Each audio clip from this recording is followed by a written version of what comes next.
Frères et sœurs, bonjour tous. Ce matin, nous allons étudier concernant l'enseignement du Jéhovah Jésus-Christ. Cette époque, quelques pharisiens sont venus interroger le Jéhovah, puis les Sadducéens sont venus lui dire au sujet de la résurrection des morts, seulement ils n'osaient pas trop comment dire. Alors ils ont raconté une parabole comme celle-ci, disant qu'il y avait une femme qui s'était mariée après Marie. Après son mariage, son mari est mort, et après sa mort, cette femme a de nouveau épousé le frère de son mari. Le frère du mari est mort aussi. Alors cette femme épouse successivement les autres frères de son mari. Au total, elle épouse 7 personnes, l'une après l'autre. Ils ont alors demandé, alors la résurrection. Cette femme, de qui sera-t-elle épouse? Car les 7 l'ont eue pour épouse. Alors le Jéhovah a dit, les gens de ce monde se marient et sont dons en mariage. Mais ceux qui seront juges dignes du monde venir et de la résurrection d'entre les morts ne prendront ni femme ni mari. Car les gens de ce monde se marient parce que les hommes meurent. Ils doivent donc se multiplier, bien et certes, c'est aussi la volonté de Dieu, de faire multiplier l'humanité. Mais l'avenir, les gens n'auront plus besoin de se marier, ni d'être mariés, quand ceux qui sont dignes de la résurrection future. Il écrit ainsi dans la Bible, je suis le Dieu d'Abraham, le Dieu d'Isaac et le Dieu de Jacob. Le Précleste a dit autrefois, je suis le Dieu d'Abraham, le Dieu d'Isaac et le Dieu de Jacob. Car le Jéhovah Dieu n'est pas le Dieu des morts, mais des vivants. Aux yeux de Dieu, ceux qui sont digés décédés, Abraham, Isaac et Jacob, aux yeux du Précleste Jéhovah, ils sont vivants. Ainsi parlant, nous avons la grâce de devenir le peuple lu de Dieu. Hébreu est l'Abraham du Nouveau Testament. D'Isaac et de Jacob, les frères et sœurs sont d'Abraham, les descendants d'Isaac et de Jacob. Ainsi, nous pouvons devenir le peuple sous le nom de Jéhovah, ayant l'Éternel pour notre Dieu, d'avoir la guerre, de servir Jéhovah. Quel grand bonheur! Car Jéhovah, il est le Dieu des vivants. Il nous ressuscitera dans l'avenir. C'est dire que notre Dieu l'Éternel nous ressuscitera sûrement. Mais si quelqu'un sert non pas Jéhovah, mais d'autres dieux, alors malheur cet homme. Car en servant d'autres dieux, ces dieux ne peuvent ressusciter. Ils ne peuvent ressusciter ceux qui les servent. Ils ne peuvent madame pas se ressusciter eux-mêmes, et madame ces autres dieux. Pour être des anges tchous. Alors la fin, ils seront jets dans un tang de feu et de soufre. Mais si le Dieu qu'on cherche est le Dieu créateur de toutes choses, comme son propre Dieu, alors une telle personne, un tel pays est si béni. L'Ancien Testament c'est Israël. Israël au Moyen-Orient est béni. Le Nouveau Testament c'est l'Israël spirituel. Combien béni, nous avons la bénédiction de servir notre Dieu. Alors nous sommes combien bénis, car l'Éternel est le Dieu des vivants. Tous ceux qui viennent servir l'Éternel recevront finalement la grande récompense du Précleste l'Éternel.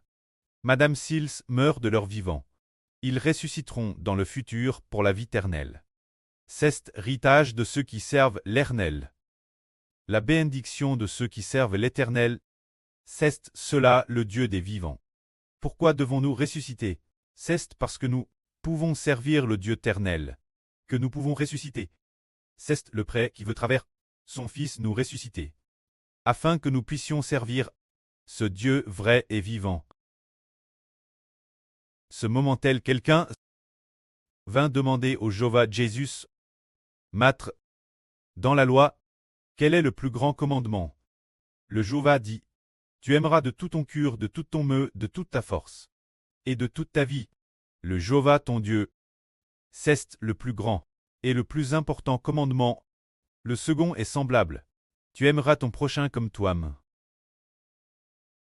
Car toute la loi dépend de ces 2 commandements. Si l'on suit la loi, les plus grands sont ces 2 commandements. Le premier est d'aimer Dieu. Le second est d'aimer son prochain. Mais nous savons qu'est-ce qui est plus grand que la loi? c'est la grâce du Jéhovah Jésus-Christ, qui est plus grande que la loi. Dans la loi, il y a ces deux ailes, qui demandent l'homme d'aimer Dieu et son prochain. Mais dans la loi par ces deux-ci, la plupart disent « Tu ne tueras point, tu ne commettras point d'adultère, tu ne drogueras point ». Toutes sortes de commandements sont, elles, pour accuser et condamner l'homme. Il n'y a pas de promesse. Dans la loi, il n'y a fondamentalement pas de promesse, pas de sens de bénédiction. Les commandements de la loi ne contiennent pas de bénédiction. La loi de Mose. Quand nous regardons la loi de Mose, les 10 commandements, les tables de l'alliance des 10 commandements, il n'y a qu'une seule loi, qu'un seul commandement, qui contient un tout petit peu de bénédiction. Qui a un peu de bénédiction? Ce commandement dit « Honore ton preux et ta aimeur, afin que l'Éternel te donne une longue vie sur la terre. » Il y a donc cette parole qui dit de vivre longtemps, en honorant ses parents. Celle-ci a un peu de bénédiction en disant de vivre durant sa vie, une vie un peu plus longue. C'est tout. Ainsi dans toute la loi. Il n'y a guère de bénédiction, mais dans la guerre de Jésus-Christ, il y a la bénédiction. Car la Bible dit « Toutes les nations de la terre seront bénies en ta postérité, et en recevront la bénédiction. » C'est dire que toutes les nations et tous les peuples doivent être bénis par le Jéhovah Jésus-Christ. Dès qu'on parle de Jésus-Christ, quand on parle de notre Jéhovah Jésus-Christ, c'est pour que nous soyons bénis. Par exemple, quand nous bénissions les gens autrefois, dans l'Ancien Testament, pour bénir les gens, disait-on que tu connaisses bien la loi, que la loi te bénisse. Est-ce que cela a DJ existe? La loi peut-elle bénir les gens? Non, n'est-ce pas? Que tu respectes les 10 commandements? Que les 10 commandements te bénissent. Y a-t-il cela? Ces commandements, ces lois ne peuvent pas nous bénir, mais la grâce que nous recevons du Jéhovah Jésus-Christ, c'est d'être bénis par le Jéhovah Jésus-Christ. Nous qui croyons au Jéhovah Jésus-Christ, avons tous par le Jéhovah Jésus-Christ la bénédiction de Dieu. Alors aujourd'hui, le frère Chibo dit que la loi n'est que ce qui condamne l'homme mort. On peut dire, pour parler crément, que la loi maudit les gens. La loi maudit les gens. Mais Jésus-Christ bénit les gens. Si nous recevons la loi, il est possible. Comme dans El Péter aux Galates. L'apôtre Paul le dit. La loi, si quelqu'un, ayant déjà cru en Jésus-Christ, retourne la loi, cette personne risque de tomber et de perdre la GR16 du Jéhovah Christ. Autrefois, le frère Chibo ne comprenait pas non plus cela. Il ne comprenait pas, se disant, la loi devrait être bonne. La Bible dit que les commandements de Dieu sont parfaits. Ce que dit la Bible est vrai, les commandements sont parfaits. Mais cela ne signifie pas que les commandements vont nous bénir, c'est seulement Dieu et le Jéhovah Jésus-Christ qui nous bénissent. C'est auquel le frère Chibo a eu un beau témoignage. Un matin donc, le frère Chibo a lu la Bible pendant environ 4-5 heures. Après avoir lu la Bible pendant 4 ou 5 heures, il était TRS perplexe, TRS déprime, pas du tout joyeux, et ne trouvait aucune consolation dans ces paroles de la Bible. Alors le frère Chibo était très triste, disant « J'aille passe 4 ou 5 heures lire la Bible, mais je n'ai eu aucune consolation, et la Bible ne m'a rien apporté. Mais cela m'a coûté de l'énergie physique et mentale. » En ces jours-là, Chibo se levait tété chaque matin pour lire la Bible, chaque matin, en la lisant probablement environ 4 heures. Alors le frère Chibo, ce jour-là, un matin en lisant la Bible, il n'y avait pas de réconfort. Alors le frère Heber a continué, en priant les yeux fermes. Après seulement environ 5 minutes de prière, il a eu un plein réconfort. Heber s'est demandé pourquoi ai-je pris seulement 5 minutes, voire 10 minutes environ, pour recevoir un si grand réconfort, alors qu'en lisant la Bible, pendant 4 ou 5 heures, je n'ai eu que peu de réconfort. Quelle en est la raison? En fait, pendant la prière, on peut s'approcher de Dieu. Mais lire la Bible ne permet pas fortement de s'approcher de Dieu. De plus, en priant au nom du Jéhovah Jésus-Christ, et en offrant tout de soi à Dieu, on reçoit un plein réconfort. Et ce matin-là, la Bible qu'il lisait venait de l'Ancien Testament. Il semble que ce soit le contenu de l'Ancien Testament qui a fait qu'il n'a pas de réconfort. Mais en priant le précleste Jéhovah, il a eu du réconfort en priant au nom du Jéhovah Jésus-Christ. Il a eu du réconfort. Alors Hébert a pensé. En fait, la Bible ne peut pas recorter les gens. Seul Dieu et le Jéhovah le peuvent. On peut madame dire, comme il est dit dans l'Elpeter au Hébreu, que si quelqu'un accepte le Jéhovah Jésus, mais la abandonne par la suite, pour observer les commandements de la loi, alors cette personne risque d'être maudite.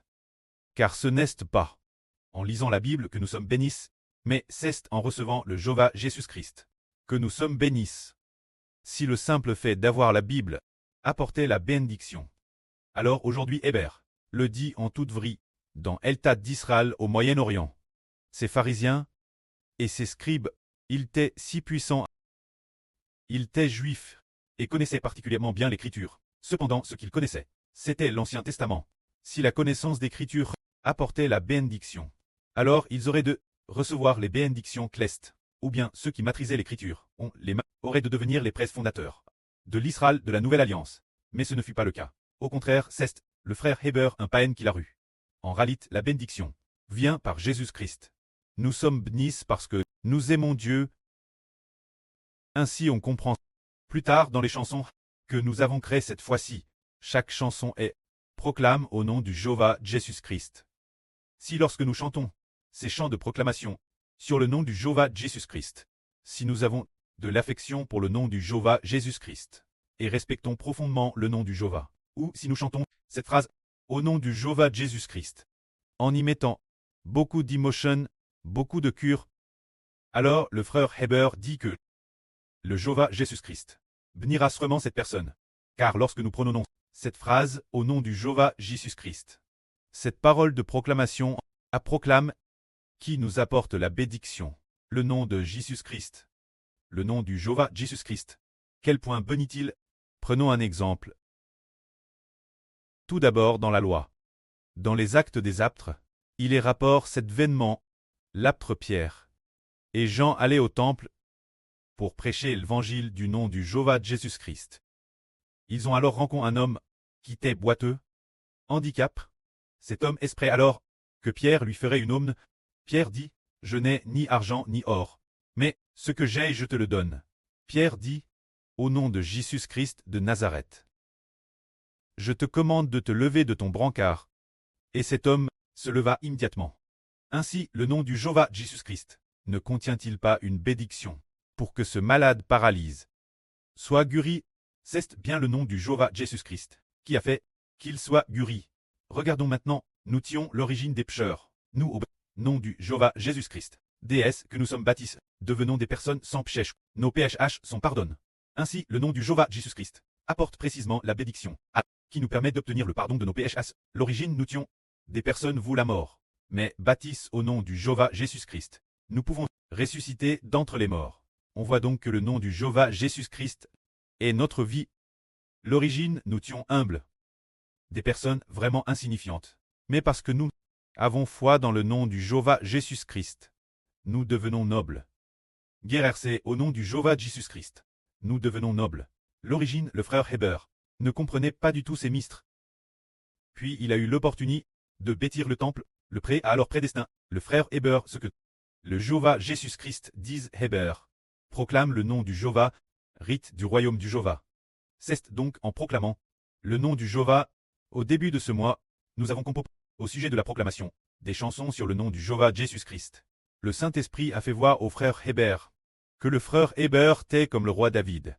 Comme le roi David, ordonnant ses épouses et concubines de composer des chansons, de composer « L'Éternel Dieu bénit David. L'Éternel Dieu bénit David, pour que David obtienne la royauté, obtienne l'autorité royale. » Ces chansons, c'est par le nom du Jéhovah Jésus-Christ qu'il a obtenu le trône de David. En réalité, Hébert a aussi, par le nom du Jéhovah Jésus-Christ, obtenu le souverain sacerdoce, obtenu l'autorité royale, obtenu toutes sortes de bénédictions. Et madame, par le nom du Jéhovah Jésus-Christ, il est devenu lui-même le roi des rois, le Jéhovah des seigneurs, le prêtre de la nouvelle terre, le préfondateur du royaume des cieux. Et madame, par le nom du Jéhovah Jésus-Christ, et madame, le nom de Dieu Tout-Puissant, on te glorifie. Que la gloire soit auprès et au Jéhovah. Amen.